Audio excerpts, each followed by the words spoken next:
Quote the Carson, nevermore. Yeah, Carson Wentz, the only thing that really matters anymore for the Eagles this season and his progression. We'll see if he can keep it consistent within the next couple games because, well, he was outstanding last week. Mike Owens is here. I'm Adrian Fedke. Only 3 more games to go. But let's talk about Carson Wentz. But before we get to that, how you doing, man? Yeah, I'm doing well, It's getting cold out here in Philadelphia now, and unfortunately, we don't have the playoffs to look forward to, so that kind of sucks. Yeah. After such a hot start to the season, things kind of really turned upside down. But the real positive here with the Eagles right now is the way that Carson Wentz kind of responded in this last game against the Redskins. He kind of had some doubters that come out over the last few games about some of his mechanics, some of the interceptions that he was throwing. But I think the game against the Redskins, he kind of, proved those people wrong, and he came out and really put forth his best game of the season. So really that's the key now for the rest of the season is having him continue to play at that high level. And if they can have that and have him continue that into next season, then they're really going to be set for the future. Yeah, I thought it was his best game as a pro as well. I've made these points already, but I'll say it again. In terms of the ball accuracy was outstanding. The ball placement, putting the ball on the proper shoulder, hitting the receivers in the numbers, allowing maximum yardage after the catch. I thought he did an outstanding job doing that. In terms of eluding pressure, seeing pressure, escaping spin moves, escaping the pocket, he was outstanding doing that. He literally did it all. He looked calm out there. He looked poised. He had a presence about him. Unfortunately, they couldn't get it done there at the end with that last drive because, Matt Tobin is a turnstile. But, I saw a lot of nice signs. Only 2 bad throws that I could remember. The red zone interception wasn't good. And then there was one overthrow that I saw. But that was it.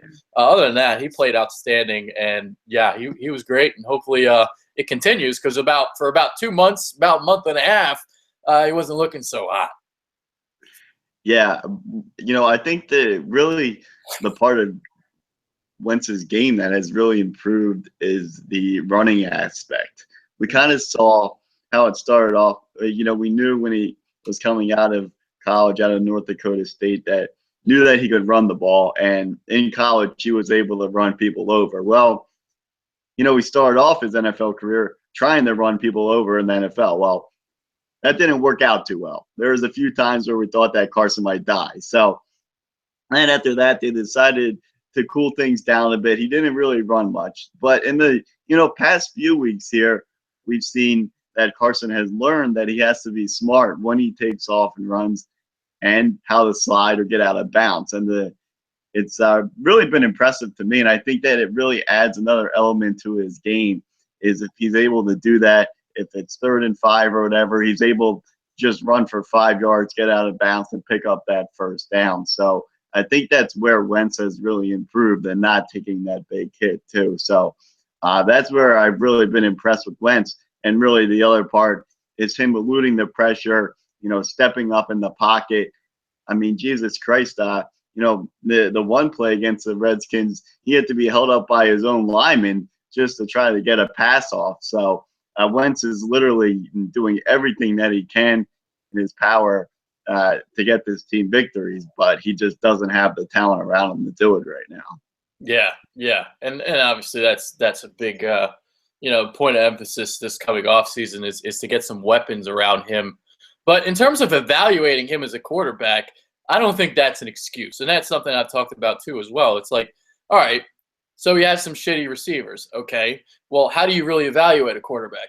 You can throw a good pass and have shit receivers, and the ball gets it gets broken up or whatever. But if it's a good pass, if the placement is good, then it's a good throw, and that's what you evaluate. Other things too is if receivers are covered, you can look at circumstantial information. So if a receiver is open, where is the ball placement? If he's throwing behind the guy or if he's elevating it over his head like he has been the last month, then, well, obviously that's a minus in the column, the check column. So it's like, I hear all the excuses, the same excuse I heard last year for Sam Bradford about receivers being shit, offensive line. Well, at least I didn't think the offensive line has been that bad, except the last couple of weeks because they've been playing musical chairs. But yeah, like I when I hear that stuff, I hate hearing the excuses. That's not how I evaluate him. You look at what's there. I mean, who cares about the stats? Tape is always going to be greater than stats. And for that month and a half stretch, everybody was making excuses. But in reality, he was playing like shit because his feet weren't set in the pocket. He was throwing the ball high. There were times where receivers were open, like I made this reference before, but Dorial Green-Beckham on a third down, he throws it high and wide to him. And feet and mechanics were the problem the last month and a half. I don't blame the receivers. Whatever. Sure, they suck and they could – help out with his statistics. But in terms of evaluating him, that's not what you look at. Yeah, no, I totally agree with you. And I think kind of what happened, over these past few weeks and some of the things that were going wrong with him during these interceptions, a lot of it has to be contributed to, the Eagles, they were getting down early in a lot of these games. And also Wentz was throwing the ball a lot in these games. And I think what happened was he started to press things when he shouldn't be. He started throwing into some tight coverage when he really shouldn't be. But, they were put in the situations where they had to score touchdowns. He was trying to score a touchdown any way possible. If that includes, trying to hit Paul Turner on, a 50-yard throw that he knows in double coverage that he knows is going to be intercepted. He was trying to fit the ball in a tight window, so he was really pressing, I think. And I think in this game against the Redskins, you could really see that he kind of calmed down. But I think what that really shows is that they need to get weapons around him in order for him to feel comfortable, because really most of the games that the Eagles were able to win this year, they've had a lead after the first quarter. When they don't have a lead and they're playing from behind, that's where they struggle. And it's kind of ironic because it goes back to Doug Peterson, and we knew coming in here that it was going to be a challenge for Doug Peterson to make up ground if they fell behind in games. And that's kind of been the story of the whole season. When they got ahead, they won. And when they fell behind, they weren't able to come back. Yeah, and you made a good point there about like the decision making, because that's something that's still like to be determined. That's something where you can blame the weapons because, well, yeah, he's pressing. He's trying to force stuff to happen because his receivers aren't making anything happen. So it'll be interesting to see moving forward, because I know he does have that gunslinger reputation and we've seen it out there. But once he has weapons around him, is he still going to be throwing it into double and triple coverage? Is that something that, will continue in his play? So, yeah, that's a good point you make there. And, from Sunday, I mean, I thought the team played well. I thought it was a well-played game on both sides. They just came up short. So I thought Doug called a better game. He got the tight ends involved again, which is something I've been asking for all season.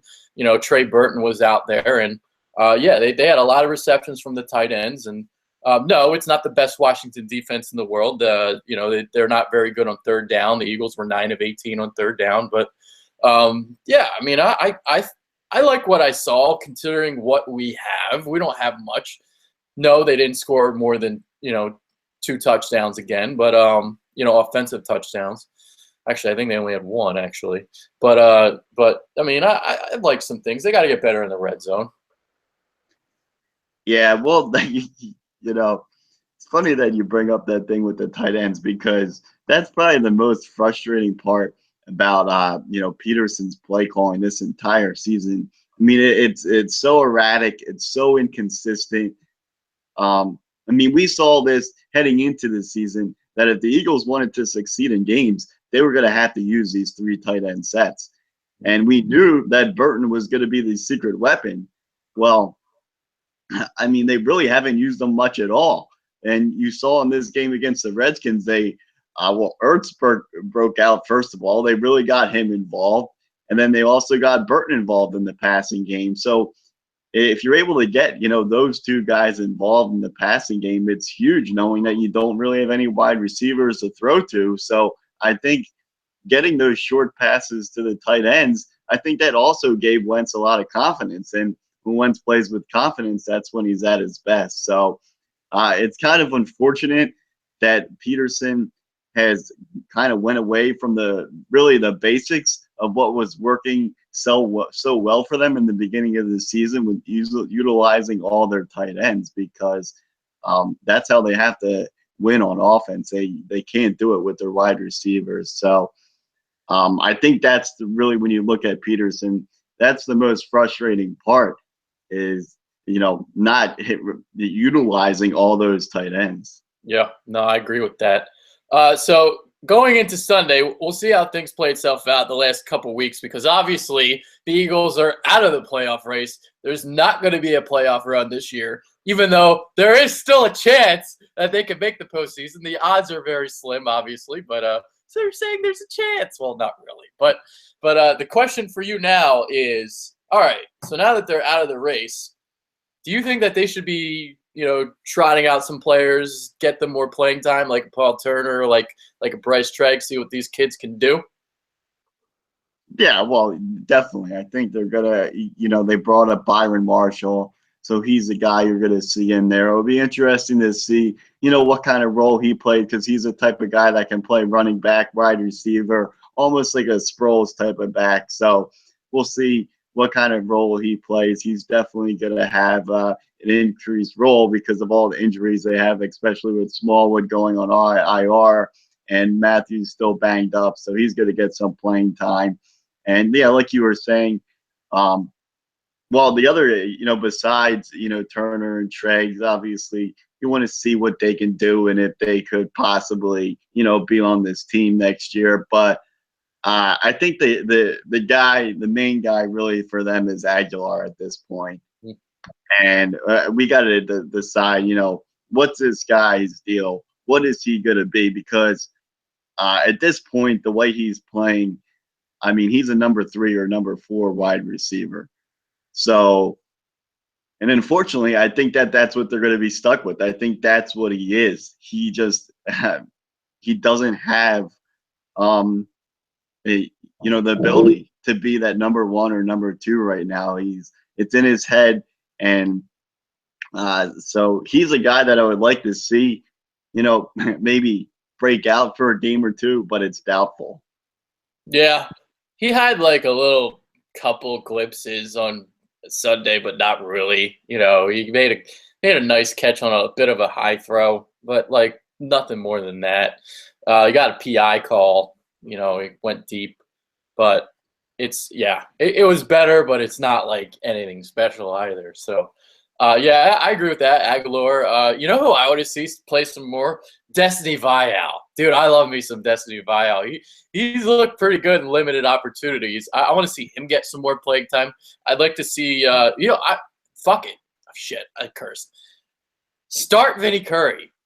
I know he sucks. He hasn't been good this year, but going forward, I mean, is Connor Barwin really going to be your starter next year? So I'd try Vinny Curry out there, even though he struggles against the run. Just throw him out there, see what he can do. Let's see. You're going to have a makeshift offensive line, so we'll see what some of those guys can do. The young guys like Sayamalu and stuff like that. Who's a guy where I just thought of this, but CJ Smith is a guy that. Oh yes, yeah. Go on. Yeah, no, because he's a guy that kind of in the preseason, he kind of really shined there when he was, playing with the backups during the preseason games. So, especially with the way, I mean, Eagles secondary right now it's complete horse crap. So, screw it. You might as well throw that guy out there, see how he does. Yeah, why not, right? Yeah, I agree. Yeah. There's just a couple names, but you get the point. Get like Kenyon Barner, like get him more carries. See what he can do. Just try a couple different things. These are almost like preseason games. The last 3 games. See what you got in your roster. See what you got moving forward, and stuff like that. That's kind of the way that I view these last couple games. All right, we'll end on one more topic, and then we'll head out. We'll do a short show. Dak Prescott. The only reason why I bring this up, you Dallas fans. Oh my God. So 2 weeks ago, he's a Hall of Famer. He has a bad game against Minnesota, against one of the better defenses in the league. has another bad game on the road against the Giants. So now all of a sudden he goes from Hall of Famer to let's start Tony Romo, the guy who can't win a big game, has never won a big game, and you want him back. But yeah, I was watching that Giants Cowboys game and it was on Twitter, and I really couldn't believe what I was seeing. That these Cowboys fans would actually even talk about, benching Prescott and putting Romo back in there. It really just boggles my mind. I mean, a guy all season long, it was, when they were talking about Prescott versus Wentz. Prescott's better. Look at the stats. Look at the stats. Stats. All of a sudden, you know, Prescott has one bad game and they went him on the bench. So yeah, not quite sure what that's all about. It's just the Cowboys fans just being complete idiots. So hey, I'll tell you what. And as being Eagles fans, there would be nothing sweeter than the Cowboys. If say this would happen, if Prescott would continue to struggle down the stretch here, and whatever Jerry Jones decides for whatever reason, he's going to throw Romo in there in the playoffs, and then they're one and done in the playoffs. There would be nothing better than that. Yes. Play like the Packers in the divisional round and lose. That'd be great. I don't know if I want to see the Giants like go on some other run again, but yeah, that would be a dream scenario, obviously, for sure. And like every rookie does go through their growing pains, and maybe it's just happening a little later for Prescott. Although, I will say this: he's faced two really good defenses in back-to-back weeks on the road. I think that has a lot to do with his struggles. But I've been saying this all year. Cowboys fans didn't want to hear it. He struggles when he deals with pressure. The problem is well, he doesn't see a lot of pressure because that offensive line is so good.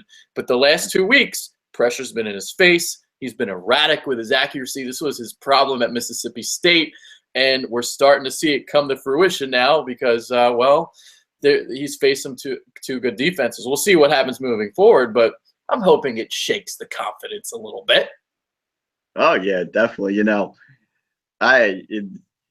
I thought that when the Eagles had played the Cowboys earlier this season, the Eagles I thought that they were going to kind of set the blueprint for how to beat the Cowboys, and they did actually, but it kind of took some time for it to catch on because they really weren't playing the quality defenses up until these past 2 weeks against the Vikings and the Giants, and that's why if you're a Cowboys fan, you definitely don't want to face the Giants in the playoffs, but another team you don't want to face is a team like the Seahawks. You don't want to face a team with a good defense because that's where the Cowboys seem to really struggle, is a team that has some rushers that can get after the quarterback, and they have some cornerbacks that can defend their receivers like Dez Bryant. So I think in the playoffs, if you're a Cowboys fans, that's where you got to worry a little bit because, this is a copycat league, and teams are going to start to figure out that if you can start sending the blitz on Prescott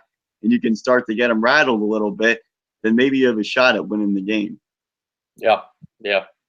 All right, so that about wraps it up here. We're going to keep these shows short to close the year. So, anything else you want to say? A little final thoughts time for you? Yeah, I guess we could do the one final topic on Howie if you wanted to. All right, if you want to. All right. I decided to skip it mid-show, but we'll do it. All right, so I think it was Marcus Hayes that wrote a column. I think it was him. I mean, he's out there, but so he wrote something about Howie Roseman should be fired at the end of the year, and we obviously are probably the biggest Howie Roseman haters out there. So what are your thoughts on that? Should the Eagles fire Howie Roseman at the end of the season? Well, I think we would be ecstatic if they got rid of him at the end of the season, but the chances of that happening are very slim. So yeah, Howie Roseman is going to be here, and so we'll see what happens. I think the biggest thing with Roseman, it's always been the draft. The draft has always been the issue. Well, the issue here is that now that the Eagles are in a rebuilding stage, they have their quarterback, but they desperately need to rebuild through the draft because that's how the great teams do it. They build their talent through the drafts. So, I mean, this is a crucial time in Eagles history. They've got their franchise quarterback, but now they have to be able to draft. So I think, especially over this past draft and now over the next two drafts, it's we're really gonna have to judge Roseman and see how he does because he pretty much has to be perfect in these drafts. There can't be a draft where we miss in the first 4 rounds. Our first 4 picks, we pretty much got to hit them right on. Otherwise, we're going to be in trouble. So I think that, unfortunately, Roseman's going to be here for probably another year or two, and we're going to have to deal with them.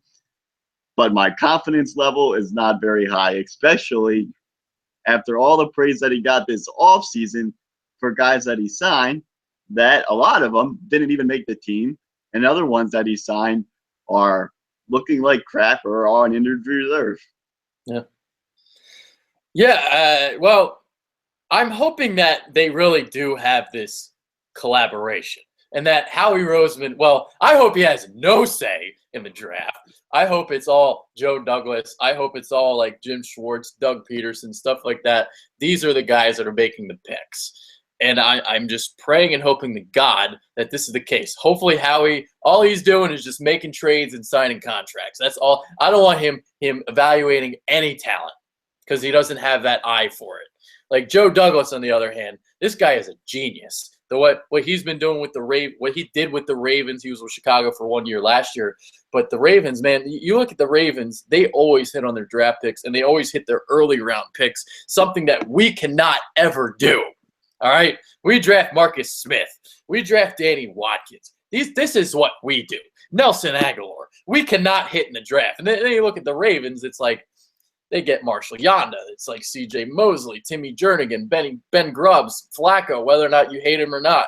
You got Ray Rice. It's like every time they make an early round pick, they hit on it. And that's something that we can't do. So I'm hoping that, Joe Douglas has big say. I know this is something, I forget his name in the comments section, but somebody asked me that, like, do you think that Joe Douglas should be the GM? And I was like, well, yeah, I would love that, honestly. I think he's a GM in the future. And if Howie Roseman does get canned in a couple years, I think he could be the guy that becomes the guy to be, replace him. So, yeah, I'm very high on Joe Douglas and his eye for talent. And Howie Roseman, on the other hand, is the complete opposite. Hey, yeah, that's fine with me. Let Joe Douglas be the GM. I would love that. And Howie, he can just sit down there in his office with his calculator and figure out the contract. Yeah, crunch the numbers. You crunch the numbers, Howie. And so, hey, all for that. But yeah, you brought up Joe Douglas, and I think that, he's the guy that, kind of goes under the radar right now because no one's talking about him because, we're still in the season. But once it gets closer, once it gets closer to the draft, he's a guy that people are going to start talking about because, hopefully, and it seems like he's going to have a large say in the conversation, especially since, they brought him in. Yeah. So we'll see what happens moving forward. Well, technically, we don't have a general manager, but you know what I'm saying. Like Howie Roseman is the GM, basically. So, yeah, that's the Howie subject. The only reason why I bring that up is, well, we talked about that on the verdict today with Brace, and that's a crazy column for someone to write already. Fire him. We both agree that Doug's going to be gone. If anyone's gone, it's going to be Doug before Howie. So that's we're in agreement there. All right, we'll do final thoughts now. Once again, these shows that I think are only going to be 10, 15 minutes always go longer than expected.